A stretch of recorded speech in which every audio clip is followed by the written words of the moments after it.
Good morning and welcome to Sunday School and welcome to a new month, August. I hope you've all had a great week, and I know we're all looking forward to a little sample of some fall weather. And I got just a little tiny touch of some one afternoon this past week, and it felt so good.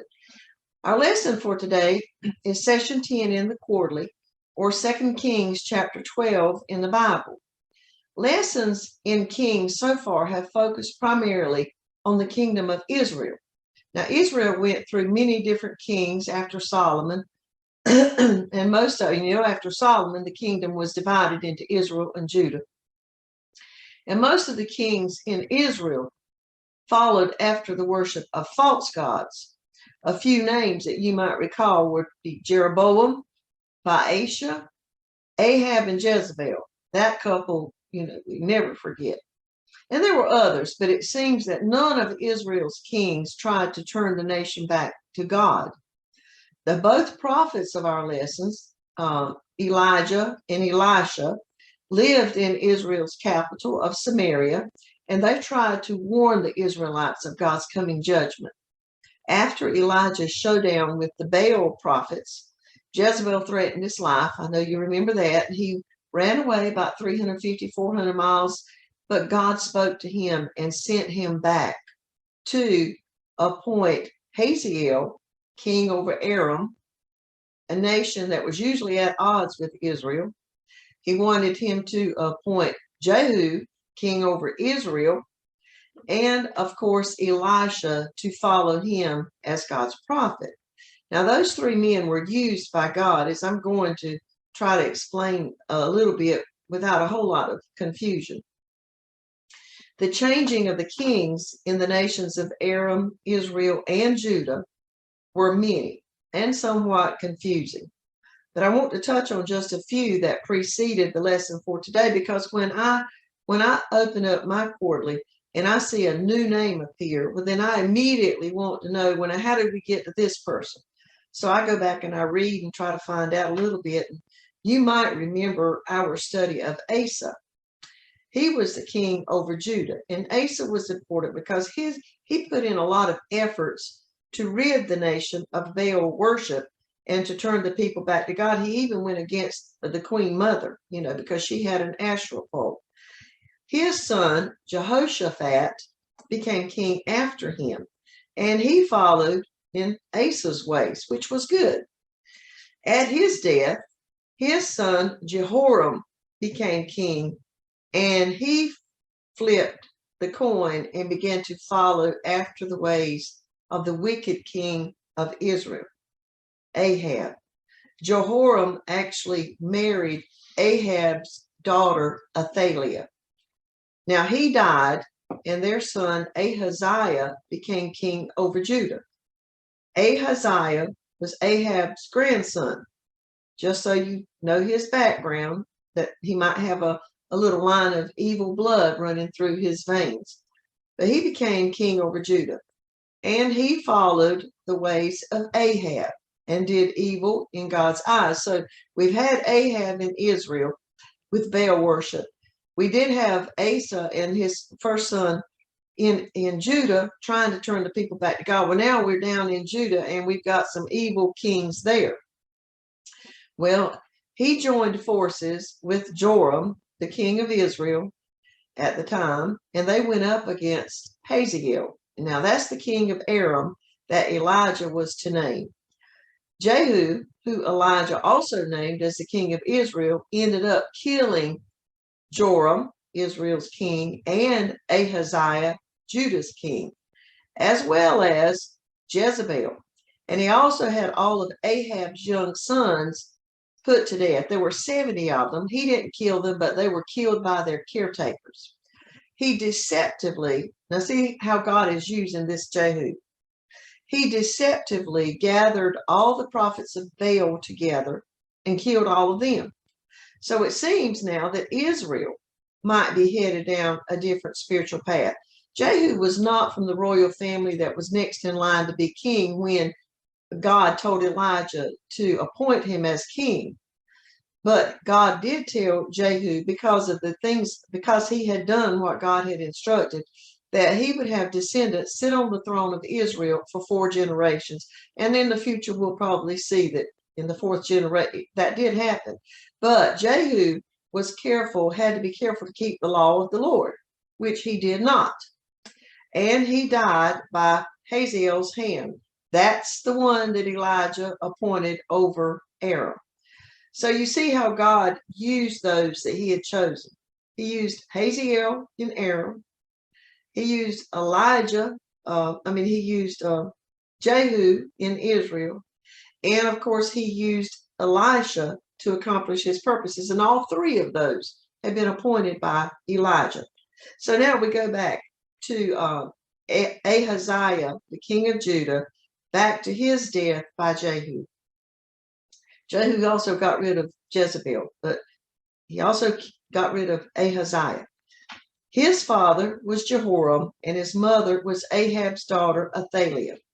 And it seems that she was just as wicked as her father and Jezebel. And when she learned that her son, Ahaziah, was killed by Jehu, she was determined she was going to rule Judah herself.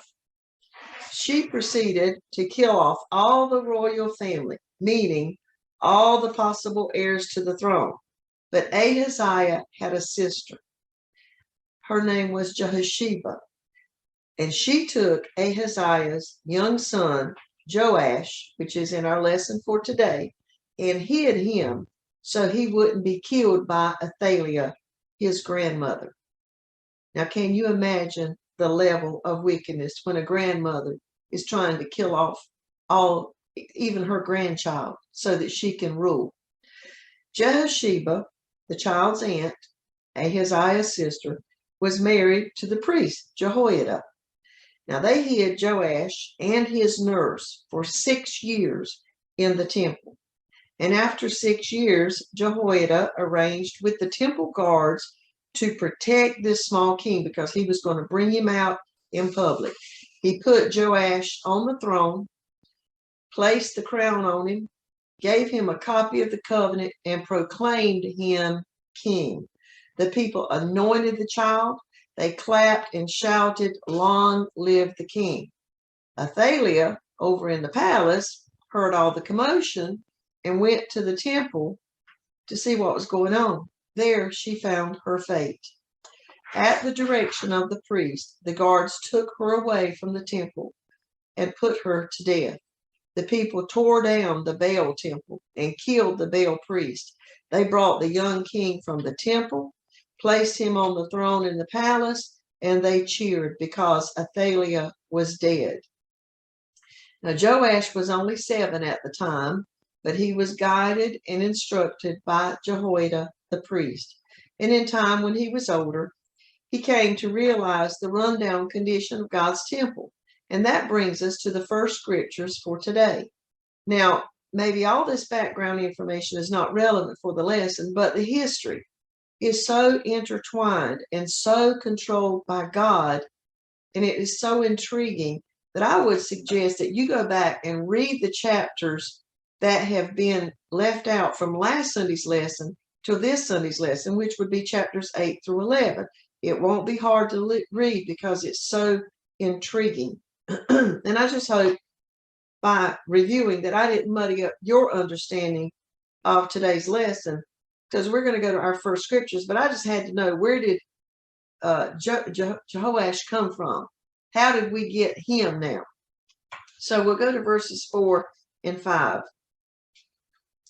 And Jehoash said to the priests, "All the money of the dedicated things that is brought into the house of the Lord, even the money of everyone that passeth the account, the money that every man is set at, and all the money that cometh into any man's heart to bring into the house of the Lord, let the priests take it to them, every man of his acquaintance, and let them repair the breaches of the house, wherever soever any breach shall be found." At the time, the temple was about 125 to 150 years old. And we all know what happens to a house or a building, any kind of structure, when it's left without constant care and attention. So the temple was showing typical wear and tear, but it was also showing the lack of care that it had been given by previous kings. Some of Athaliah, remember the one who was out to kill Joash, some of her sons had taken sacred instruments and had used them in Baal's temple. So the temple was in pretty rundown condition. And Joash instructed the priest. Now, in one version, it may read Joash. In another, it is Jehoash. It's the same person. So Joash instructed the priest to take all the dedicated silver and repair the damages of the temple. Now, this dedicated silver was normally used for food and for personal needs of the priest, but Joash was redirecting it. Not by any means meaning that the priest would not be taken care of, but the funding of this project would come from 3 sources. The census silver was a half shekel that each man above the age of 20 was to give annually, like a yearly tax. The silver from vows was what people had promised to give the Lord. They were offerings of thankfulness to God. And then there was any offering that was given just out of their heart in sacrifice. This sacrifice offering originated as animals to be used for sacrifice in the tabernacle, but it changed to silver by the time of Solomon's structure of the temple. So the priests were to go out into the areas around Jerusalem and collect these offerings. And they were also to go into some of Judah's other cities and ask for contributions there. And now they were to take this silver to an assessor to determine the value of it according to its weight and its purity. And it all sounded like a good plan to get the temple the repairs that it needed. So we go now to verses 6 through 8, and we see the progress of these repairs. But it was so that in 23rd year of King Jehoash, the priests had not repaired the breaches of the house. Then King Jehoash called for Jehoiada the priest and the other priests, and said unto them, Why repair ye not the breaches of the house? Now therefore receive no more money of your acquaintance, but deliver it for the breaches of the house. And the priests consented to receive no more money of the people, neither to repair the breaches of the house. So when Joash was 7, he began his reign. And we aren't really told what year he gave them the instructions to make repairs on the temple. But we do see that it was his 23rd year and nothing was being done. So evidently the priests used all of their time on their usual duties, or either they decided that the temple looked okay like it was, but for whatever reason, they did not prioritize repairing God's house, which was disturbing since their function was to serve in the temple as God's mediator with his people. And also they were given direct orders by the king. So King Joash relieved them of their duties by telling them not to go out and collect any more money for that project. And then he called in Jehoiada, which might have been a little bit hard for him to do since, if he planned to reprimand Jehoiada, but he was going to question him. But Jehoiada was the one who, with his wife, saved him from being put to death by his grandmother, and also who mentored him until he was old enough to rule by his own mind. However, Jehoash, the king, had a goal, and it was to repair the temple. And the visible damage was a poor reflection on the nation's relationship with God. Personally, I feel like our churches should be the most beautiful and well-kept structure in the community, because I feel like the condition that we have our churches in is a reflection on our relationship with God. So the priests were leaders by their vocation, and leaders are accountable for their actions. When they fall short of their obligations, it makes it easy for others to do the same and justify their actions by witnessing the slackness in the leaders. You know, the people who were supposed to give the sacrificial money, I mean, they had to pay their taxes, their yearly tax, but they could look at that and say, well, the priests aren't using it to repair the temple. That's why we're giving it. So I'm just not going to give it anymore. You have to be careful as a leader, because others are going to watch you and justify their downfall by what they see you do. So the original plan for restoration had not worked, and the king and the priests agreed they needed to devise a new proposal. So we'll see in the next scriptures, verses 9 through 12, what they came up with this time. But Jehoiada the priest took a chest and bored a hole in the lid of it, and set it beside the altar on the right side, as one cometh into the house of the Lord. And the priest that kept the door put therein all the money that was brought into the house of the Lord. And it was so, when they saw that there was much money in the chest, that the king's scribe and the high priest came up, and they put up in bags and told the money that what was found in the house of the Lord. And they gave the money, being told, into the hands of them that did the work, that had the oversight of the house of the Lord. And they laid it out to the carpenters and builders that wrought upon the house of the Lord, and to masons and hewers of stone, and to buy timber and hewed stone to repair the breaches of the house of the Lord, and for all that was laid out for the house of the Lord to repair. So Joash and Jehoiada developed a new system for collecting money for the project. A king usually was not so involved in temple life, but this king wanted to restore the temple and proper worship of God. The last king to be involved in temple life was 5 years, the 5 years ago, not 5 years ago, but 5 kings ago, when Asa tried to restore worship, but he ended up taking treasures from the temple to pay Aram's king Ben-Hadad to help get Baasha out of Judah. And I know you remember that lesson from a few weeks back.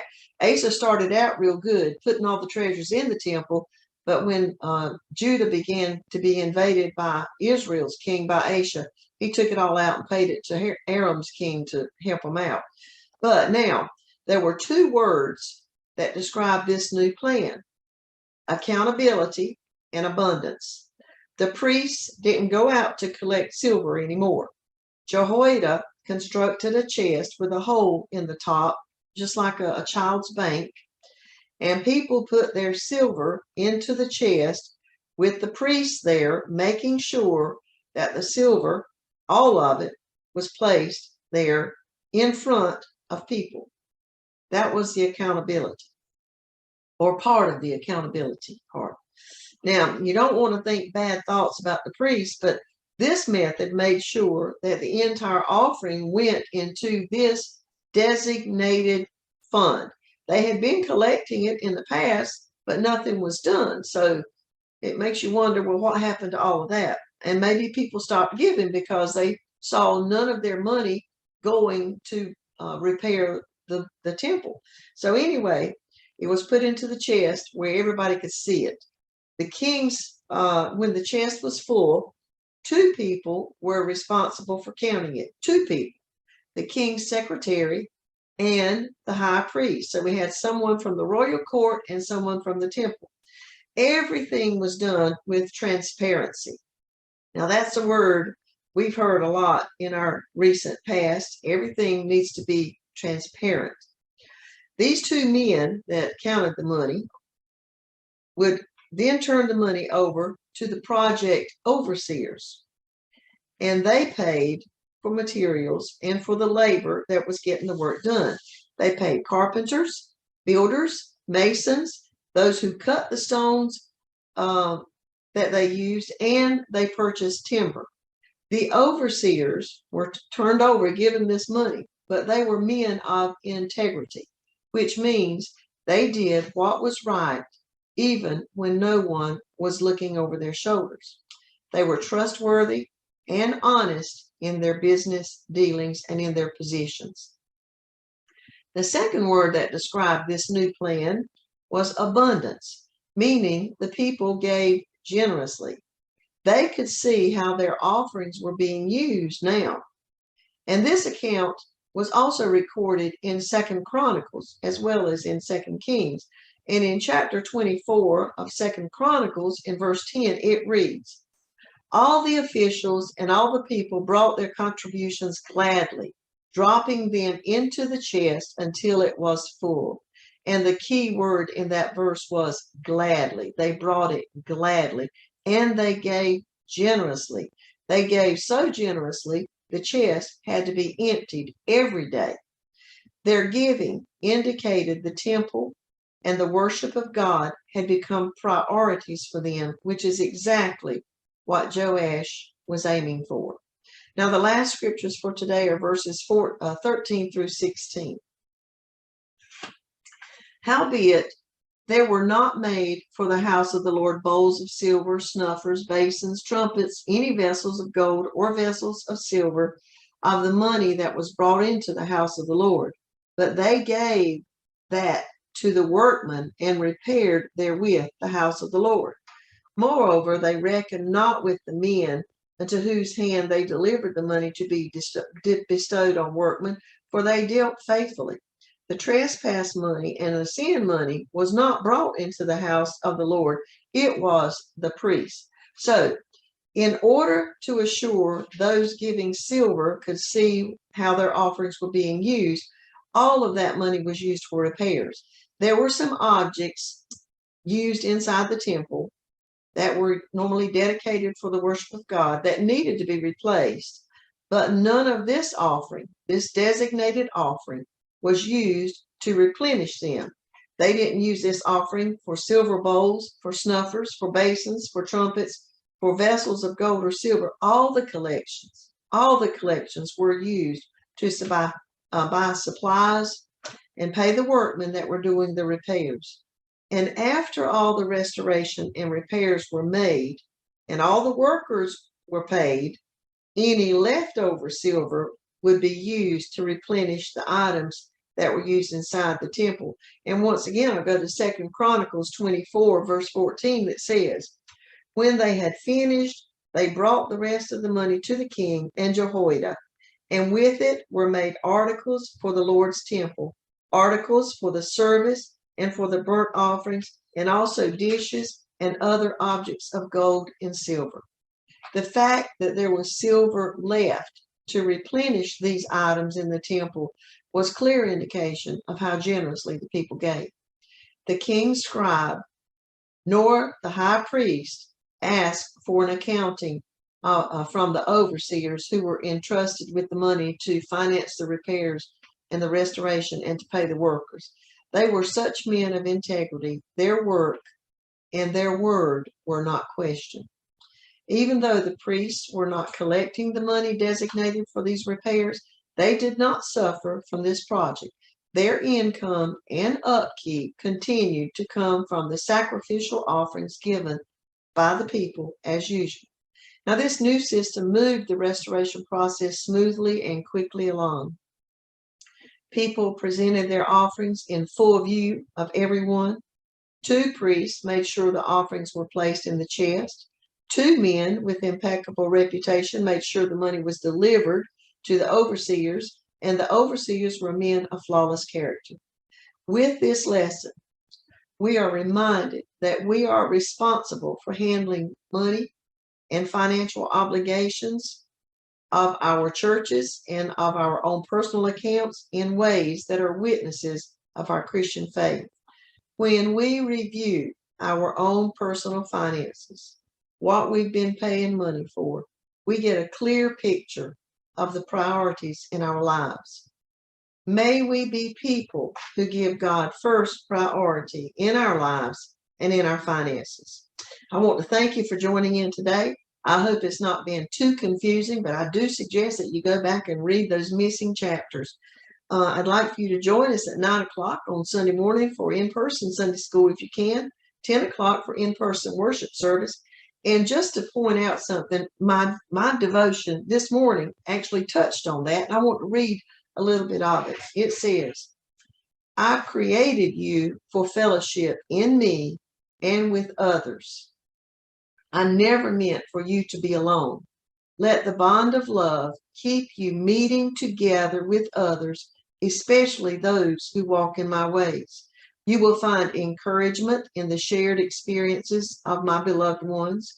You will find comfort with those who have mourned, and you will have joy when you celebrate with others, building each other up in faith. Your heart will find courage and love in the communion of common saints. It gives you opportunity to practice mercy through forgiveness, faith through prayer and expectation, and kindness through service. In the fellowship of faith, you will grow strong, for a cord of 3 strands cannot easily be broken. Join us in person if you can. And if you got a few more minutes, I'll share a song, a message in song, if I can see how to click these little tiny buttons.